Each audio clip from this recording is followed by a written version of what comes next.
అందరికీ నమస్కారం. ఈరోజు వరలక్ష్మి వ్రతం గురించి కొంచెం మాట్లాడుకుందాం. వరలక్ష్మి వ్రతం అంటే మన హిందూ సంప్రదాయంలో ఎంతో పవిత్రమైన పండుగ. సౌభాగ్యం, ఐశ్వర్యం, ఆరోగ్యం, కుటుంబ సుఖశాంతుల కోసం లక్ష్మీదేవిని భక్తి శ్రద్ధలతో పూజించే ప్రత్యేకమైన రోజు.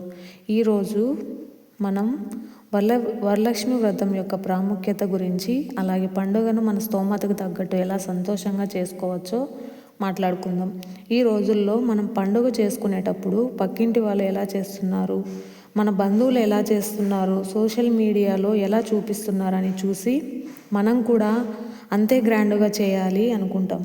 వాళ్ళు అంత పెద్దగా పూజ చేశారు, అంతమందిని పిలిచారు, ఇన్ని రకాల వంటలు చేశారని చూసి మన మీద మనకే ఒత్తిడి పెట్టుకుంటాం. కానీ నిజంగా ఆలోచిస్తే మన ఇంటి పరిస్థితి, మన స్తోమత, మన బాధ్యతలు అన్నీ మనకే తెలుసు. అందుకే ఎవరితోనూ పోల్చుకోకుండా మనకు వీలైనంతలో వరలక్ష్మి వ్రతం చేసుకోవడం చాలా మంచిది. అమ్మవారిని పూజించడానికి చాలా ఖర్చు చేయాల్సిన అవసరం లేదు. మనసులో భక్తి ఉంటే చిన్న పూజ కూడా ఎంతో గొప్పదే. మనకు వీలైతే ముత్తైదువులను పిలిచి పసుపు కుంకుమ ఇచ్చి గౌరవించవచ్చు. అప్పు చేసినా సరే ఖర్చు చేయాలి అనే ఆలోచన అవసరం లేదు. ఎందుకంటే పండుగ అనేది మనకు ఆనందాన్ని ఇవ్వాలి. పండుగ అయిపోయిన తర్వాత అప్పులు, ఆందోళనలు మిగలకూడదు.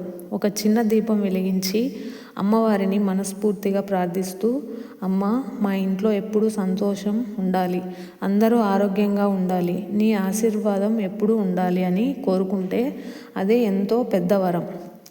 ప్రతి ఒక్కరి పరిస్థితి ఒక్కోలా ఉంటుంది. ఎవరికైనా ఎక్కువగా చేయగలిగే అవకాశం ఉంటుంది, మరొకరికి తక్కువగా చేయగలిగే పరిస్థితి ఉంటుంది.